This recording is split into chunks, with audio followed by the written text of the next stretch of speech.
बोलिए परम पूज्य बाबा घासीदास की, बोलिए सतनाम पिता की। सत्य नाम एक सार है और सब घट रहे समाया। और सत्य नाम मुख भाखिए तब कोटि पाप कट जाए। कोटि पाप कट जाय होता है सकल काल की, होता है सकल काल की छत। बार बार सब प्रेम से बोलो सत्य नाम, बार बार सब प्रेम से बोलो सत्य नाम की जय। पियोर भाई अमृत रस प्याला, पियोर भाई अमृत रस प्याला सत्य अमृत बरसाई दियो है महादेव के लाला। सत्य अमृत बरसाई दियो है महादेव के लाला। वाह! बोलिए परम पूज्य बाबा घासीदास की जय। बाबा खोल देवे मंदिर के दुआरी,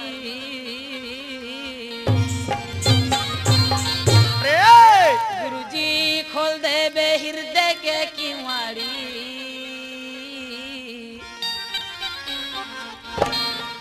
मैया ये गुरुजी तोरे पुजारी, मैया ये बाबा तोरे पुजारी। बाबा खोल देवे मंदिर के दुआरी, गुरुजी खोल देवे मंदिर के दुआरी। मैं आवा थावा तोर पुजारी, मैं आवा थावा तोर पुजारी। मैया ये बाबा तोरे पुजारी, मैं आया गुरुजी तोरे पुजारी। मैं आया बाबा तोर पुजारी, मैं आया गुरुजी तोर पुजारी। मैया ये बाबा तोरे पुजारी, मैं आया गुरुजी तोरे पुजारी। मैं आया बाबा तोर पुजारी, मैं आया जय हो बाबा। पुजारी। बाबा खोल देना मंदिर के दुआरी, गुरुजी खोल देना हृदय के किवाड़ी।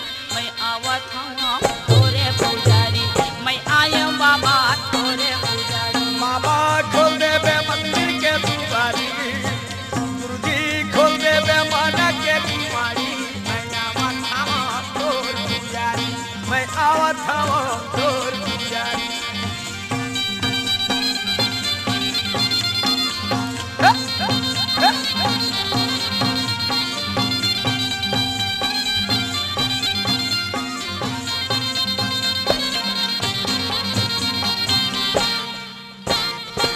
सोने के थाली में आरती सजाए, हाँ आरती सजाए।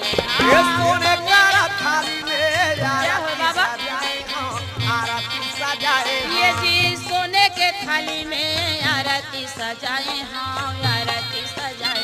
ये सोने का थाली में आरती सजाए हो, आरती सजाए। ये पान सुपारी वो मन नारियर धराए, हाँ नारियर धराए।